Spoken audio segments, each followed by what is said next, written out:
الله الرحمن الرحيم الحمد لله رب العالمين والصلاة والسلام على أشرف الأنبياء والمرسلين نبينا محمد وعلى آله وصحبه أجمعين ومن تبعهم بإحسان إلى يوم الدين أما بعد. پچھلے درس کے اندر باتیں چل رہی تھیں سورۃ الطارق کے تعلق سے، اور یہ سورت ہم نے تقریباً پڑھ لی تھی، اور اس کے بعد اس میں آخر میں چند آیتیں رہ گئی تھیں جس کو واضح کرنا تھا. تو یہاں پر تھا اللہ تعالیٰ کا فرمان وما هو بالهزل انہم یکیدون کیدا واکید کیدا فمہل الکافرین امہلہم رویدا.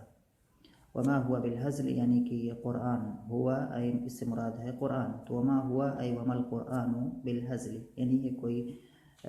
مذاق والی چیز نہیں ہے بلکہ جدیت سے بھرپور ہے. اس کے اندر جو احکام ہیں وہ احکام عدل پر مبنی ہے، اس کے اندر جو خبریں ہیں وہ خبریں سچائی پر مبنی ہیں، اس کے ایک ایک کلمے پر ثواب ہے، اس کے ایک ایک حرف پر 10 نیکیاں ملتی ہیں. تو یہ کوئی قرآن یہ کوئی مذاق یا کوئی دل لگی والی چیز نہیں ہے. انہم یکیدون کیدا، اس کے بعد اللہ تعالیٰ کا فرمان ہے کہ یہ لوگ یعنی کہ یہ کافر لوگ یکیدون کیدن چال چل رہے ہیں، یہ چال چلتے ہیں مسلمانوں کے تئیں، وہ اکید و قیدا اور میں کیا ہے اس چال کا جواب دیتا ہوں. تو یکیدون کیدن کے معنی یہاں پر اگر ہم دیکھیں تو کافروں نے مسلمانوں کے ساتھ بہت ساری چالیں چلیں، ان کو تکلیف پہنچانے کی، ان کو سزائیں دینے کی بہت ساری تدبیریں اپنائیں، اور ان کو قسم قسم کی اذیتوں سے ان کو نوازا.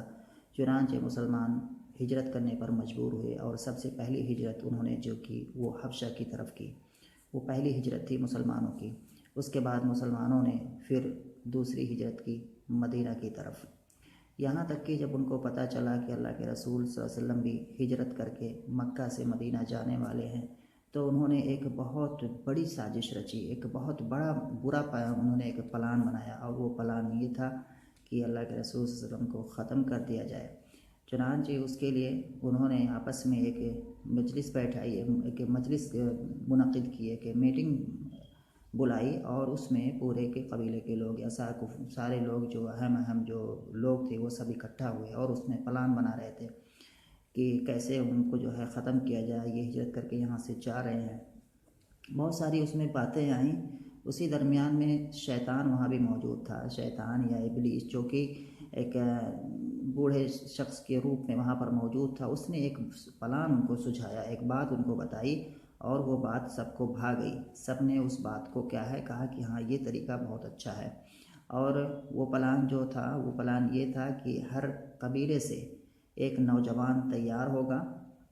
جتنے بھی قبیلے ہیں مکہ کے اندر اور ہر قبیلے سے ایک نوجوان تیار ہوگا اور تلوار لے کر کے نکلے گا، اور اس طرح سے کئی نوجوان ہو جائیں گے اور سارے لوگ تلوار لے کر کے نکلیں گے، اور ایک بار میں سب اس پر کیا ہے وار کریں گے. سارے لوگ کیا ہے اللہ کے رسول پر وار کریں گے اور اس طرح سے ان کو ختم کر دیں گے. اور اس طرح سے کیا ہوگا کہ اگر اتفاق سے اگر ایک آدمی مارتا ہے کسی قبیلے کا تو اس کے اوپر دیت دینی ہوگی، اس کے اوپر بہت بڑا بوجھ پڑے گا، اور جب بہت سارے قبیلے ہو جائیں گے تو پھر دیت کا کوئی اس میں سوال نہیں آئے گا، اس کا مسئلہ وہاں پر نہیں ہوگا. تو سب اس پر راضی ہوئے اور سارے نوجوان تیار ہوئے اور پہنچے قتل کرنے کے لیے. لیکن اللہ تعالیٰ نے ان کی اس چال کو، ان کی اس تدبیر کو ناکام کر دیا، اور اللہ کے رسول صلی اللہ علیہ وسلم ان لوگوں کے سامنے ہی سے نکل گئے، اور ان کو کیا ہے ان کی نظر کیا ہے بالکل مات پڑ گئی، وہ ان کو دکھائی نہیں دیا کہ یہاں سے کوئی جا رہا ہے. یہ چیز ہوئی. یہ ایسے ہی سیم چیز معاملہ ہوا جب وہ نکل گئے وہاں سے اللہ کے رسول صلی اللہ علیہ وسلم اپنے گھر سے، تو پھر کافروں کو پتہ چلا کہ وہ تو یہاں سے جا چکے ہیں. تو پھر انہوں نے ایک اور چال چلی، اور وہ چال یہ تھی کہ انہوں نے اعلان کروا دیا لوگوں کی دیکھو، اور بہت بھاری بھرکم رقم اس کے لیے مطلب اونٹوں کی ایک کافی بڑی تعداد کا اعلان کیا کہ جو اللہ کے رسول صلی اللہ علیہ وسلم اور ابو بکر جو کہ ان کے ساتھ تھے، ان دونوں کو جو پکڑ کے لائے گا تو اس کو اتنے سارے اونٹ کیا ہے انعام میں دیے جائیں گے. اور اونٹ اس وقت کیا تھے سب سے اہم سرمایہ ہوا کرتا تھا. آج کل جو ہے کیونکہ اونٹ ہی ہوا کرتا تھا جس کے ذریعے سے لوگ ایک جگہ سے دوسری جگہ منتقل ہوتے تھے. بہت ہی ان کے ہر طرح کا کام آتا تھا، دودھ کے لیے، سفر کے لیے اور دوسری چیزوں کے لیے. تو یہ اونٹ کافی اہم مال شمار کیا جاتا تھا اس وقت میں. تو اس کا انہوں نے اور کئی سینکڑوں اونٹوں کا بہت سارے اونٹوں کا انہوں نے کیا ہے اعلان کیا، غالباً 200 کے اونٹوں کے آس پاس انہوں نے کیا ہے اعلان کیا کہ جو آدمی ان کو لائے گا پکڑ کر کے اس کو کیا ہے اتنا انعام۔ تو چنانچہ لوگ اس مال کی لالچ میں کیا ہے نکل پڑے، کافر لوگ نکل پڑے، یہاں تک کہ اللہ کے رسول صلی اللہ علیہ وسلم جس غار کے اندر چھپے تھے اس غار کے بالکل کنارے اس کے جا پہنچے اور وہاں پر کھڑے تھے، غار کے پاس کھڑے تھے وہاں پر جو ہے، اور اگر وہ اپنے پیر کو اپنے نیچے طرف دیکھتے تو غار کے نیچے ان کو دکھ جاتا کہ یہاں پر یہ لوگ 2 لوگ بیٹھے ہوئے ہیں، لیکن اور ابو بکر کافی ڈرے ہوئے تھے، تو اللہ کے رسول صلی اللہ علیہ وسلم ان کو تسلی دیتے کہ لا تحزن ان اللہ معنا، جس کو کہا گیا ہے، اور اللہ کے رسول کہتے ہیں کہ پریشان ہوئی تمہیں ضرورت کیوں ہے، جن کے ساتھ کیا ہے اللہ تعالیٰ ہے۔ تو وہاں بھی کیا ہے ان کو نہیں دکھائی دیا، اگر وہ اپنے پیر کے نیچے دیکھ لیتے تو کیا ہے وہ ان کو ضرور پکڑ لیتے، تو وہاں بھی اللہ تعالیٰ نے ان کی چال کو کیا ہے ناکام کر دیا۔ تو اس طرح سے اللہ تعالیٰ کہہ رہے ہیں کہ ہم ان کی چالوں کو کیا ہے ناکام اور پست کرتے ہیں، وہ چال چلتے ہیں اور ہم ان کو کیا ہے ناکام کرتے ہیں۔ اس کے بعد اللہ تعالیٰ کا فرمان ہے فَمَحِّلِ الْكَافِرِينَ أَمْهِلْهُمْ رُوَيْدًا، کہ اے محمد تو کافروں کو مہلت دے دے، انہیں چند دن تک چھوڑ دے، یعنی کافروں کو مہلت دے دے آپ، یعنی کہ اے محمد یا اللہ کے رسول آپ ان کافروں کے لیے عذاب کی جلد بازی نہ کیجیے، ان کو مہلت دے دیجیے، اور ایک طرح سے ہم ان کو پکڑیں گے ایک دن جب آئے گا تو ہم ان کو جو ہے، اور یہ بھی اللہ کی طرف سے کیا ہے ایک مطلب تدبیر یا ایک طرح سے ان کی چالوں کا جواب ہے۔ تو اس کے بعد کہیں گے فَمَحِّلِ الْكَافِرِينَ أَمْهِلْهُمْ رُوَيْدًا، اے محمد یا اللہ کے رسول آپ ان کافروں کو مہلت دے دیجیے، ان کے لیے آپ عذاب کی جلدی نہ کیجیے، عذاب کو آپ جلدی ان پر اتارنے کی جو ہے آپ تمنا نہ کیجیے۔ أَمْهِلْهُمْ رُوَيْدًا، اور ان کو کیا ہے آپ تھوڑی سی مہلت دے دیجیے، تاکید ہے اسی کی جو ہے پہلے جملے کی، أَمْهِلْهُمْ رُوَيْدًا، رویدہ کے معنی ہے قلیلاً، اے أَمْهِلْهُمْ إِمْهَالًا رُوَيْدًا، اے أَمْهِلْهُمْ قلیلاً، تو أَمْهِلْهُمْ رُوَيْدًا اے أَمْهِلْهُمْ قلیلاً، ان کو آپ تھوڑی سی مہلت دے دیجیے۔ تو یہ بات ہو گئی جو ہے یہاں پر۔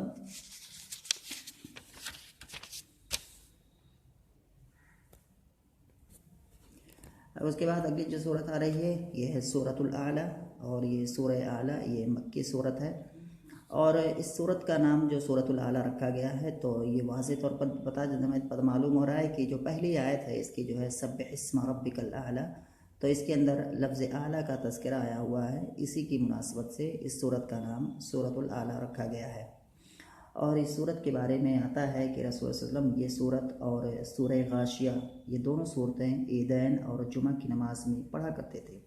تو ان دونوں صورتوں کو آپ صلی اللہ علیہ وسلم پڑھتے تھے، ان میں عیدین میں اور جمعہ کی نمازوں میں، اور اسی طرح وتر کی جو پہلی رکعت ہوتی ہے اس میں بھی سورہ اعلیٰ، اور دوسرے میں سورہ کافرون، اور تیسری میں سورہ اخلاص پڑھتے تھے۔ نبی صلی اللہ علیہ وسلم ایک موقع پر حضرت معاذ رضی اللہ تعالیٰ عنہ کو جن صورتوں کے پڑھنے کی تلقین کی تھی ان میں سے ایک یہ بھی تھی۔ تو یہ صورت ہے، اور اس صورت کے بارے میں جو کلام کیا گیا ہے اس کے بارے میں جو ہمیں باتیں ملیں گی وہ سب سے پہلے یہی بات آئے گی کہ اللہ رب العزت کی وحدانیت اور اس کی توحید کے بارے میں کلام ہے، اور اس کو ثابت کیا گیا، اللہ تعالیٰ نے اس کو ثابت کیا گیا ہے کہ اللہ تعالیٰ ہی کیا ہے ایک واحد ہے، تنہا ہے، وہی عبادت کا لائق ہے، وہی عبادت کا حقدار ہے۔ اور اس کے بعد اللہ تعالیٰ نے بہت ساری کیا ہے اس پر نشانیاں، کئی ساری نشانیاں اس پر جمع کی ہیں، جیسے کہ اللہ تعالیٰ نے پیدا کیا، اللہ تعالیٰ نے کیا ہے پھر گھاسوں کو اگایا، چراگاہوں کو اگایا، اور اس کو پھر جو ہے چراگاہوں کو اگانے کے بعد گھاسوں کو ہری بھری گھاسوں اگانے کے بعد ان کو پھر سوکھی گھاس بنا دیا۔ تو یہ ساری چیزیں جو ہے بتا کر کے اللہ تعالیٰ کہتا ہے کہ یہ ساری چیزیں جو کر سکتا ہے تو وہی رب ہے، وہی مالک ہے، اور جو یہ ساری چیزیں کر سکتا ہے تو وہی عبادت کا حقدار ہے، کوئی دوسرا نہیں ہے۔ جو آدمی پیدا کرتا ہے، جو جتنا بڑا کام ہے پیدا کرنا، تو جو آدمی پیدا کرتا ہے جس نے ان ساری چیزوں کو بنایا تو عبادت اسی کی جانی چاہیے، نہ کہ کسی اور کی جانی چاہیے، جو ایک کیا ہے ذرا سی بھی کسی مطلب جاندار چیز کو نہیں بنا سکتا ہے، کہ مکھی کو ایک جو چھوٹی سی چھوٹی چیز ہے اس کو بھی نہیں بنا سکتا، تو ایسے لوگوں کی کیوں کر عبادت کی جائے۔ تو یہ چیز ہے، اور دوسری بات اس کے بعد پھر کیا ہے اس میں کلام ہے قرآن کے بارے میں کہ اللہ تعالیٰ یہاں پر اللہ کے رسول صلی اللہ علیہ وسلم کو اطمینان دلا رہا ہے، بتا رہا ہے کہ آپ پریشان مت ہوئیے، ہم جو ہے یہ قرآن کو آپ کے دل میں کیا ہے ثابت کر دیں گے، آپ کو یاد کرا دیں گے، اور یہ قرآن کیا ہے محفوظ ہو جائے گا۔ اور پھر آگے بات بتائی گئی ہے کہ اس قرآن سے نہیں فائدہ حاصل کر سکتے ہیں مگر وہ لوگ جو اچھے ہوتے ہیں، اور اس سے وہی لوگ دور ہوتے ہیں جو برے لوگ ہوتے ہیں۔ تو ان باتوں کا تذکرہ اس صورت کے اندر کیا گیا ہے۔ اور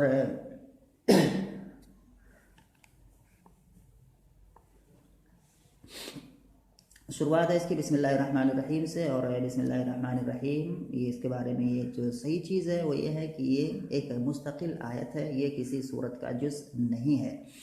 یہ بالکل ایک مستقل آیت ہے۔ جیسے یہاں پر دکھ رہا ہے یہاں کہ آیت کی جو نمبرنگ، اس کی جو نمبر دیا گیا ہے وہ سبح اسم ربک الاعلی، اس کو پہلا نمبر دیا گیا ہے، دوسرا تیسرے سے۔ یہ تو ایک مستقل آیت ہے قرآن کریم کی، اور صحیح بات یہ ہے کہ سورہ فاتحہ میں بھی کیا ہے، وہاں بھی جو ہے یہ ایک مستقل آیت ہے۔ سب سے پہلی آیت سورہ فاتحہ کی ہے الحمدللہ رب العالمین، بسم اللہ الرحمن الرحیم پہلی آیت نہیں ہے، یہی زیادہ صحیح ہے، یہی زیادہ راجح ہے۔ اور یہاں پر جو ہے سب سے پہلی آیت اس میں بات آئی ہے سبح اسم ربک الاعلی، سبح اسم ربک الاعلی، یعنی آپ اپنے رب کی تسبیح بیان کیجیے، سبح اسم ربک الاعلی، پاکیزگی بیان کیجیے۔ سبح کے معنی ہے نزہ، نزہ ینزہ تنزیہا، آپ اپنے رب کے نام کی پاکیزگی بیان کیجیے، یعنی کہ اپنے رب کی پاکیزگی بیان کیجیے، یہ معنی ہے اپنے رب کی پاکیزگی بیان کیجیے جو کہ بہت ہی بلند ہے، الاعلی بلند ہے۔ تو الاعلی جو بلند ہے یہاں پر سبح، سبح کے معنی تو سبح یسبح تسبیحا، اس کے معنی نزہ ینزہ تنزیحا، یعنی اس کے معنی پاکیزگی بیان کرنا۔ رب جو ہے یہاں پر اگر ہم کلمات کو دیکھتے ہیں تو رب کہتے ہیں، رب کا معنی ہے الخالق، یعنی کہ پیدا کرنے والا، دنیا کے اندر جتنی بھی چیزیں ہیں ان تمام چیزوں کا پیدا کرنے والا۔ المالک یعنی کہ ان تمام چیزوں کا، دنیا کے اندر جتنی بھی چیزیں ہیں ان سب کا وہ مالک ہے۔ المدبر یعنی کہ جتنی بھی چیزیں ہیں دنیا کے اندر ان میں کیا ہے تبدیلی کرنے والا، تصرف کرنے والا، ہیر پھیر کرنے والا، ان کو ادھر سے ادھر کرنے والا، وہ صرف اور صرف اللہ تعالیٰ ہے۔ تو یہ رب کا معنی ہوتا ہے، اور یہ رب کا یہ جو معنی ہے کہ اللہ تعالیٰ ہی خالق ہے، اللہ تعالیٰ ہی سب کا مالک ہے، اللہ تعالیٰ ہی سب کا خالق ہے، اور اللہ تعالیٰ ہی ساری چیزوں کو کیا ہے تدبیر کرنے والا ہے۔ تو یہ معنی جو ہے کفار مکہ یا مشرکین، اللہ کے رسول صلی اللہ علیہ وسلم کے زمانے میں مشرکین بھی اس کا اعتراف کرتے تھے۔ وَلَئِن سَأَلْتَهُم مَّنْ خَلَقَهُمْ لَيَقُولُنَّ اللَّهُ، تو اگر آپ ان سے سوال کریں گے کہ ساری کائنات کو کس نے پیدا کیا تو وہ کہیں گے اللہ تعالیٰ ہی نے پیدا کیا ہے۔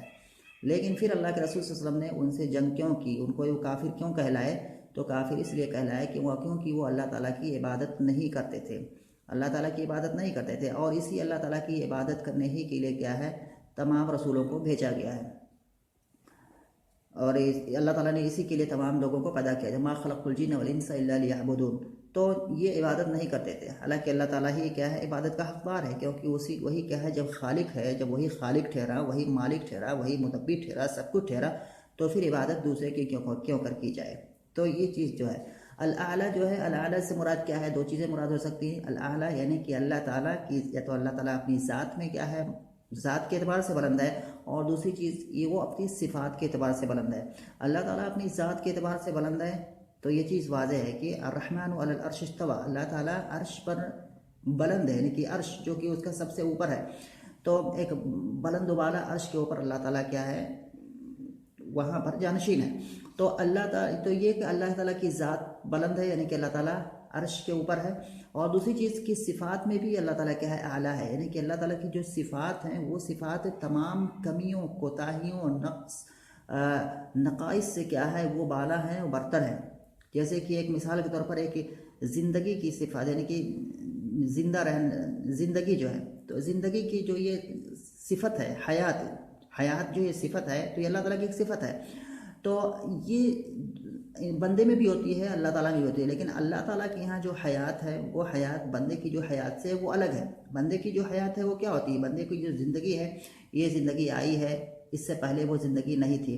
یہ زندگی ملی ہے، ایک دن کیا ہے یہ زندگی فنا ہو جائے گی، ختم ہو جائے گی۔ تو بندے کی جو زندگی ہے اس میں کمیاں ہیں، ایک یہ پہلے نہیں تھی، دوسری چیز یہ ہے کہ اس زندگی کے بعد یہ زندگی ایک دن ختم ہو جائے گی، فنا ہو جائے گی، تو یہ کمیاں ہیں اس زندگی کے اندر۔ لیکن اللہ تعالیٰ کی جو زندگی ہے اس میں یہ کمیاں نہیں ہیں، اللہ تعالیٰ ہمیشہ تھا، ہمیشہ ہے، اور ہمیشہ رہے گا۔ تو یہ چیز جو ہے اللہ تعالیٰ کیا ہے، اللہ تعالیٰ کی جو صفت ہے یہ ان نقائص سے، ان کمیوں سے جو کہ بندے کی زندگی میں ہے اس میں کیا ہے وہ برتر ہے، یعنی کہ اللہ تعالیٰ کی جو حیات ہے، اس کی جو زندگی ہے وہ بندے کی زندگی کے اندر جو کمیاں ہیں اس سے بالا اور برتر ہے۔ تو یہ دونوں چیزیں یہاں پر مراد ہو سکتی ہیں۔ سبح اسم ربک الاعلی، اے اللہ کے رسول آپ اپنے رب کے نام کی، آپ اپنے بلند و بالا رب کے نام کی پاکیزگی بیان کیجیے. تو یہ معنی ہو گیا. حدیث میں آتا ہے کہ نبی صلی اللہ علیہ وسلم جب سبح اسم ربک الاعلی پڑھتے تھے تو اس کے جواب میں پھر کہتے تھے، آپ صلی اللہ علیہ وسلم یہ کہتے تھے سبحان ربی الاعلی، یعنی جب آپ پڑھتے یہ آیت تو اس کے جواب میں سبحان ربی الاعلی کہتے تھے. یہ چیز ہے صحیح حدیث میں ہے. جواب پھر سوال پیدا ہوتا ہے کہ آپ صلی اللہ علیہ وسلم پڑھتے تو اس کا جواب دیتے تھے. پھر سوال پیدا ہوتا ہے کہ اب جواب کون دے گا، یعنی کہ جواب کیا ہے صرف پڑھنے والا ہی دے گا، جیسے کہ اس حدیث سے معلوم ہوتا ہے، یا یہ کہ سننے والا بھی جواب دے سکتا ہے. ایک آدمی سبح اسم ربک الاعلی پڑھ رہا ہے تو سننے والے بھی اس کے جواب میں سبحان ربی الاعلی کہیں. تو یہ چیز یہاں پر یہ مسئلہ ہوتا ہے کہ صرف پڑھنے والا یا سننے والا بھی. تو ظاہراً تو یہ حکم صرف پڑھنے والے ہی کے لیے معلوم ہے کہ یہ حکم کیا ہے، صرف پڑھنے والے ہی کے لیے ہے، کیونکہ اس میں سننے والے کا تذکرہ نہیں ہے. اور یہی قول کیا ہے زیادہ راجح کہ جو پڑھ رہا ہے وہی کیا ہے سبحان ربی الاعلی کہے گا، سننے والا کیا ہے اس میں سبحان ربی الاعلی نہیں کہے گا. یہی چیز زیادہ صحیح معلوم ہوتی ہے. یہاں پر جو ہے سبح اسم ربک الاعلی، یہاں پر خطاب اللہ کے رسول صلی اللہ علیہ وسلم کو کیا جا رہا ہے. ایک چیز ہے، فائدے کی چیز ہے یہاں پر کہ یہاں جو خطاب کیا جا رہا ہے، مخاطب جو کیا جا رہا ہے اس آیت سے کہ اے اللہ کے رسول آپ اپنے بلند و بالا رب کے نام کی پاکیزگی بیان کیجیے. تو اس سے مراد کیا اللہ کے رسول صلی اللہ علیہ وسلم ہی ہیں یا کہ سارے لوگ ہیں؟ تو ایک بات ہے جاننی چاہیے کہ اس طرح کے قرآن کے اندر جتنے بھی خطاب آئے ہوئے ہیں، اللہ کے رسول صلی اللہ علیہ وسلم کو مخاطب کر کے کوئی بات کہی گئی ہے، تو وہ 3 طرح کی باتیں ہیں. پہلی بات وہ یہ ہے کہ جہاں پر دلیل موجود ہے کہ اللہ کے رسول صلی اللہ علیہ وسلم کو مخاطب کر کے کہا گیا ہے اور اللہ کے رسول صلی اللہ علیہ وسلم ہی مراد ہیں، وہاں پر ان کے علاوہ کوئی دوسرا مراد اس سے نہیں ہے. اچھا، ایک اور دلیل ہے، ایک مسئلہ یہ ہو گیا کہ کہیں پر اللہ کے رسول صلی اللہ علیہ وسلم کو مخاطب کر کے کہا جا رہا ہے، کوئی چیز کہی جا رہی ہے اور دلیل کیا ہے، کوئی دلیل ہو جو مطلب بتلائے کہ یہاں مراد اللہ کے رسول صلی اللہ علیہ وسلم ہی ہیں، کوئی اور اس سے مخاطب نہیں ہے. دوسری صورت یہ ہے کہ اللہ کے رسول صلی اللہ علیہ وسلم کو مخاطب کر کے قرآن میں کہا جائے اور کوئی دلیل ہو جو یہ بتلائے کہ یہاں اللہ کے رسول صلی اللہ علیہ وسلم تو مخاطب ہیں، لیکن کیا ہے اس سے مراد کیا ہے تمام مومنین ہیں. تمام مومنین یعنی کہ اللہ کے رسول صلی اللہ علیہ وسلم بھی مخاطب ہیں اور تمام مومنین بھی کیا ہے اس سے مخاطب ہیں. تیسری صورت ہے کہ جہاں پر کیا ہے اللہ کے رسول صلی اللہ علیہ وسلم کو مخاطب کر کے جو ہے کوئی بات کہی جائے، وہاں پر کوئی دلیل نہ ہو، نہ اس بات کی دلیل ہو کہ اللہ کے رسول صلی اللہ علیہ وسلم کے ساتھ یہ خاص ہے، نہ اس بات پر دلیل ہو کہ مطلب اس سے مراد کیا ہے دوسرے مومنین ہیں. جیسے کہ تو پہلی صورت کیا ہو گئی کہ اس میں دلیل اس بات پر تھی کہ اللہ کے رسول صلی اللہ علیہ وسلم کیا ہے کے ساتھ کیا ہے یہ خطاب صرف خاص ہے، دوسرے میں یہ ہے کہ یہ مومنین کے لیے ہے، اور تیسری صورت یہ ہے کہ وہاں پر کوئی چیز ایسی دلیل نہ ہو جس سے یہ پتہ چلے کہ یہ کیا ہے اللہ کے رسول صلی اللہ علیہ وسلم کے لیے ہے یا کہ مومنین کے لیے ہے. تو ایسی صورت میں کیا ہے جو ظاہر ہوگا تو ظاہراً خطاب اللہ کے رسول صلی اللہ علیہ وسلم اس سے مخاطب ہوں گے، لیکن وہ مفہوم کیا ہے سب کو شامل ہوگا. تو یہ 3 صورتیں جو ہے یہاں پر ہوتی ہیں. پہلی صورت میں خطاب اللہ کے رسول کے لیے ہوتا ہے، دوسری صورت میں خطاب مومنین کے لیے ہوتا ہے، تیسری صورت میں کیا ہے ظاہراً خطاب اللہ کے رسول کے لیے ہوتا ہے لیکن معنن جو ہے خطاب وہ مومنین کے لیے ہوتا ہے. تو یہ تیسری جو صورت ہے، تو تیسری صورت میں یہ والی آیت آتی ہے، یہ والی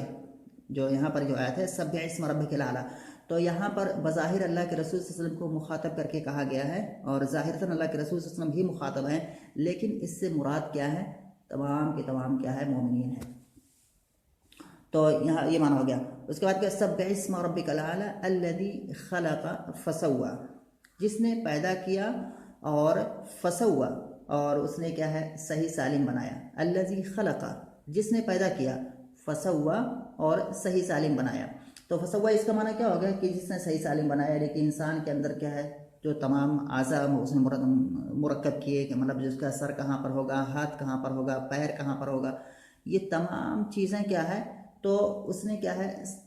ایک ڈھنگ سے ترتیب سے کیا ہے ساری چیزوں کو اس کی جگہ پر رکھا، ایک ڈھنگ سے رکھا، اچھے ڈھنگ سے رکھا